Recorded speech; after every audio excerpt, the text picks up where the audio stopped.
Hello po mga idol. Welcome na naman pong muli sa aking munting channel. Samahan niyo po ako magluto ng napakasimple, mura at pagkain pobre lang po itong mga lods. Ulam ng mahirap ang masa talaga itong mga idol at sigurado talaga pong mura dahil inanik ko lang na naman po ito sa aking munting garden. Ayan na nga po at nagmamadali na rin ang aking kaldero. Pagkalagay pa lang po ng bawang, sunog na agad. Ilagay na rin po natin ang ating sibuyas. Ayan na rin po ang kamatis kasi napakainit na po mga lods ang aking pinaglulutuan. Kaya sunod-sunod na talaga po yung paglagay. Igisa-gisa lang po natin yung mga lods. Tuloy-tuloy lang po sa pagmekos-mekos niyan.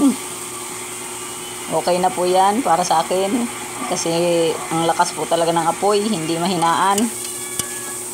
Yan. Halo-haluin lang po natin yan hanggang magisa-gisa ng maayos yan kasi pagka lagay-lagay nga po ng bawang isunog agad. Yan, okay na po yan. Ilagay na po natin ang 2 lata ng sardines. Yan, magkaibang ano po brand. Lagyan na rin po ng paminta mga lods para magkalasa-lasa na yan. Uulamin lang naman po yan bago matulog. Ayan, lagyan na rin po yan ng pampalasa at yung aking mga siling haba na natuyo na nga po sa sobrang init sa lalagyan. May lasa pa yan mga idol. Yan. Hintayin lang po natin maluto-luto yan. Lagyan natin ng konting asin kasi na nga po yung pampalasa medyo maalat na rin. At saka po yan natin lalagyan ng tubig mamaya bilang sabaw. Simpleng ulam pero paborito yan ng aking anak mga idol. Ang Malabar spinach po. Alugbati. Ayan. At sinabawan ko na nga po. Hintay-hintayin ko lang po yung kumulo bago ko ilalagay dyan yung udong. Yung pansit, parang mga pansit po mga idol na tagli 5 pisong nabibili lang rin sa tindahan. Dinagdagan ko nga po ng tubig kasi baka magkulang, medyo matigas yun. Yan, kulong-kulo na po mga lods. Lagay ko na yan ng udong na yan. Ewan ko po ba, ang gusto ng asawa ko sa pagkakaluto niyan, masabaw. Yung anak ko naman po, medyo malapot. Hindi ko na po alam ang susundin dito sa bahay namin kung sino. Bahala dyan sila mga lods, basta magluluto po ako ng ulam.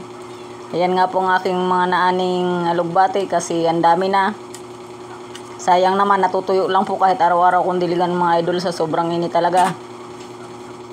Yan na po ay mauulam, mura na. Masustansya pa, bagong kuha lang po yan mga idol. Yan, at halo-haluin nga po natin kasi medyo luto na rin yung udong at naluto na nga rin po agad ang gulay. Talagang nagmamadali na po yung aking niluluto. Pagpasensya nyo na po mga idol, minsan ang labo ng aking kuha, natatalsikan po yata yung camera pagka nagigisa ako, natatalsikan ng mantika.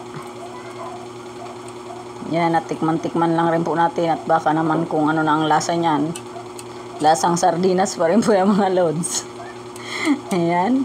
Okay na po yung mga idol. Mega love shoutout pong muli sa inyong lahat.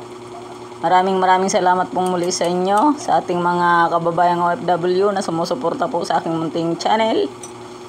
At sa akin pong mga solid subscribers, sa aking mga viewers, sa mga silent viewers po.